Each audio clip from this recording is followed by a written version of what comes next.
Hola, buenos días.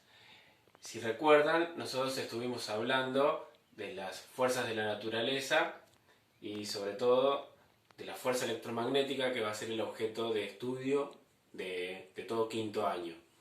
Habíamos estado hablando de que la electricidad es producida por una característica o por una propiedad de la materia que es tener carga eléctrica. La carga eléctrica se mide en una unidad que llamamos Coulomb. Y para tener un Coulomb de carga eléctrica es necesario 6,24 por 10 a la 18 electrones. Ahí tendríamos un Coulomb de carga eléctrica negativa. Si tuviésemos 6,24 por 10 a la 18 protones, sería un Coulomb de carga eléctrica positiva. El Coulomb es un número muy grande. 6,24 por 10 a la 18 serían más o menos 6 trillones de electrones. ¿Sí? También vimos en la una o dos clases que tuvimos que la cantidad más chiquitita de electricidad que yo puedo tener es la del electrón y la del protón, que yo les dije que ese era mi cuanto de electricidad, porque la electricidad está cuantizada, hay una cantidad mínima posible, menos que eso yo no puedo tener, y que la cantidad de electricidad, la carga eléctrica que tiene un electrón, es de menos 1,6 por 10 a la menos 19 Coulomb. Y en el caso del protón es igual, pero positiva, 1,6 por 10 a la menos 19 Coulomb. Este número es un número recontra chiquitito. 0, seguido de 18 ceros y el 16. La del protón exactamente igual, pero positiva. Esta es la mínima cantidad de electricidad que yo puedo tener. Nunca voy a tener 0,8 por 10 a la menos 19 Coulomb. Nunca voy a tener medio electrón o medio protón. Voy a tener de ahí para arriba. Bien. Lo que tenemos que ver ahora es lo que llamamos ley de Coulomb, porque fue descubierta por el amigo Coulomb. Este ingeniero francés, acá tenemos la reseña histórica, fue el primero que estudió la electricidad desde un punto de vista cuantitativo, es decir, fue el primero que midió la electricidad. Y él se dio cuenta de que la fuerza con que se atraen dos cargas eléctricas es proporcional al producto de las cargas, es decir, cuanto más carga eléctrica tengo, con más fuerza se atraen. Y también se dio cuenta que es inversamente proporcional al cuadrado de la distancia. Cuando dos magnitudes son directamente proporcionales, significa que si una aumenta, la otra también. Si una aumenta el doble, la otra aumenta el doble. Si otra aumenta el triple, la otra aumenta el triple. E inversamente proporcional significa que si una magnitud baja, la otra también. Él se dio cuenta de esta relación. La fuerza con que se atraen dos cargas eléctricas es directamente proporcional al producto de las dos cargas y es inversamente proporcional pero al cuadrado de la distancia. ¿Qué significa eso? Por ejemplo, yo acá tengo dos cargas eléctricas y entre ellas hay una cierta distancia y se van a atraer con una determinada fuerza. Ahora, si yo esas dos cargas eléctricas las separo a una distancia doble, el doble de lo que estaban, la fuerza con que se van a atraer ahora es 4 veces menor. Porque como la distancia es doble al cuadrado, la fuerza disminuye en un cuarto. ¿Sí? Como la distancia ahora es el doble al cuadrado, ahora la fuerza con que se atraen es un cuarto. Disminuye no proporcional a la distancia, sino proporcional al cuadrado de la distancia. Quiere decir que disminuye más rápido todavía. ¿Sí? Y si yo ahora lo separo a una distancia triple a la que estaba, ¿sí? Ahora la fuerza con que se van a atraer va a ser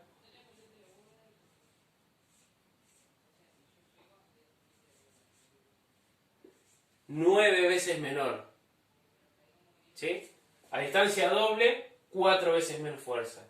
Si la distancia es el triple, la fuerza disminuye 9 veces. Y si yo la separo a una distancia que es el cuádruple, la fuerza disminuye 16 veces. Es muy común, con la gravedad pasa lo mismo, y corresponde a una ley del inverso del cuadrado. Se dice que las fuerzas que actúan a distancia disminuyen con el cuadrado de la distancia. Es decir, a medida que las voy separando, la fuerza de atracción disminuye, pero disminuye bastante rápidamente. Y si yo logro separar bastante cargas eléctricas, me voy a dar cuenta que a una cierta distancia ya la fuerza no influye, o no la puedo sentir. Más allá de que teóricamente la influencia llegue hacia el infinito. ¿Sí? Es muy común, es muy parecido, si ustedes juegan con imanes, van a ver que si ustedes separan los imanes lo suficiente, llega a un punto en donde la fuerza de atracción no la sentimos. Sin embargo, si lo acercamos, vamos a notar cómo la fuerza se siente. Porque corresponde también, o cumple la ley del inverso del cuadrado. ¿Sí? Bueno, Coulomb se dio cuenta de esta relación y la midió experimentalmente. Por eso él fue el primero que lo abordó desde un punto de vista cuantitativo.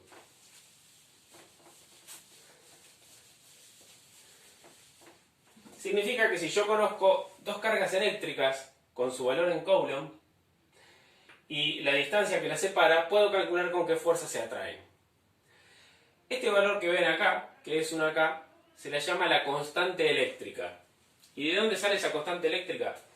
Bueno, Coulomb, cuando descubrió esta relación, lo hizo en forma experimental.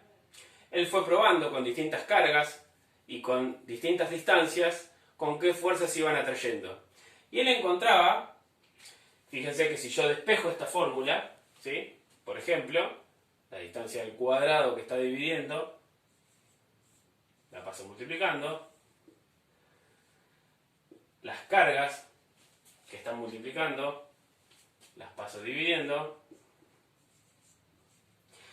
y él se daba cuenta de que, independientemente del valor de las cargas que pusiera en juego, independientemente de la distancia a las cuales separase, él medía la fuerza cada vez que hacía el experimento y siempre le daba un mismo valor constante.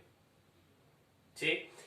Hoy en día, ese valor constante, obviamente, en la época en que Coulomb lo hizo, las unidades que él utilizó, que pudieron haber sido arbitrarias, no son las mismas que utilizamos hoy en día en el Sistema Internacional de Unidades, porque todavía no existía el Sistema Internacional de Unidades. De hecho, la unidad de carga eléctrica no se llamaba Coulomb, porque en realidad la carga eléctrica, la unidad se llama Coulomb en honor a Coulomb. Y todavía no le habían puesto la unidad de carga eléctrica en honor a él.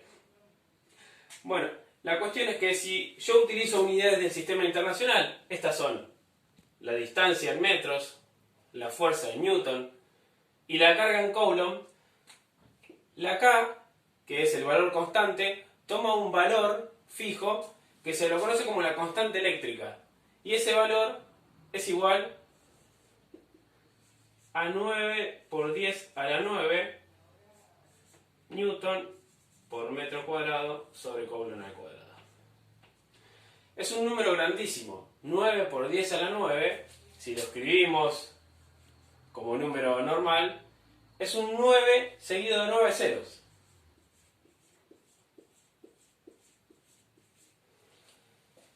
Quiere decir que cada vez que yo quiera calcular con qué fuerza se atraen dos cargas eléctricas, conociendo el valor de las cargas y la distancia que las separa, donde está el valor K, yo siempre debo poner este valor. ¿Sí? Ese valor tiene que ver de acuerdo a las unidades que estemos usando y también tiene que ver con el hecho del medio en el cual se esté ejerciendo esa fuerza eléctrica. Es decir, si entre las cargas eléctricas hay aire, si entre las cargas eléctricas hay vacío, o si las cargas eléctricas entre ellas tiene agua o están en cualquier otro medio, la K cambia de valor, porque depende del medio en el cual actúen las cargas eléctricas.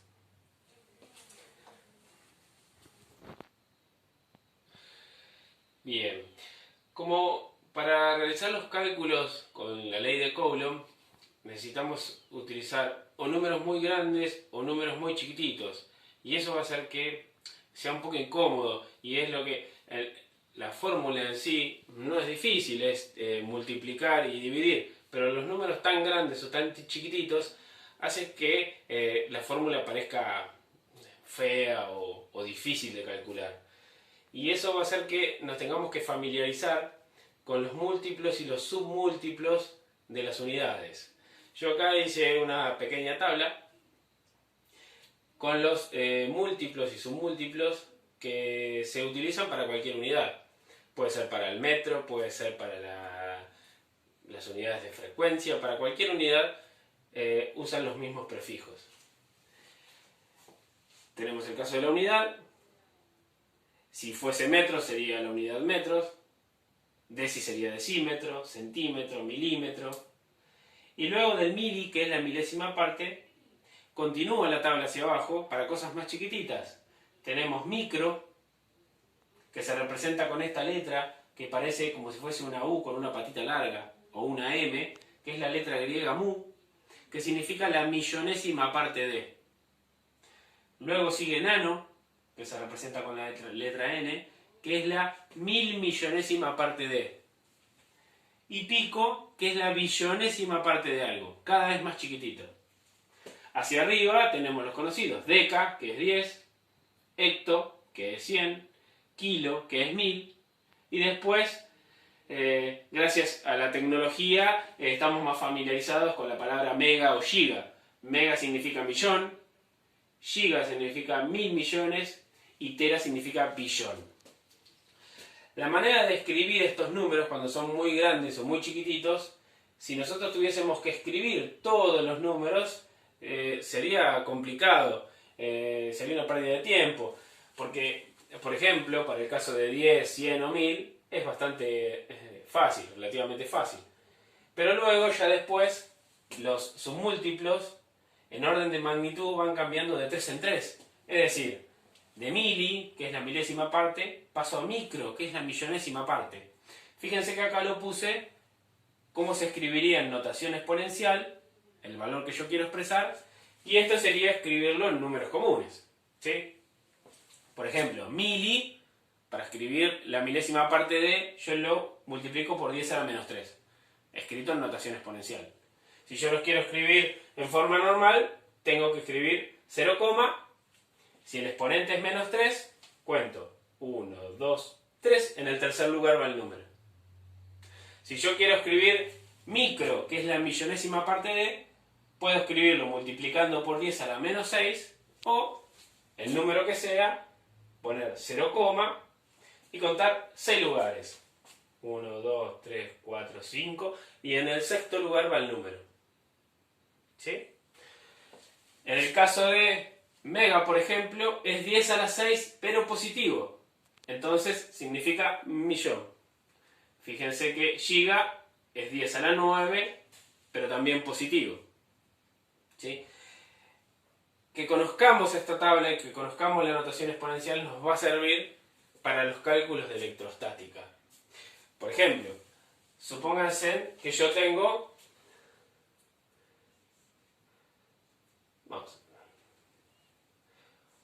4 micrómetros.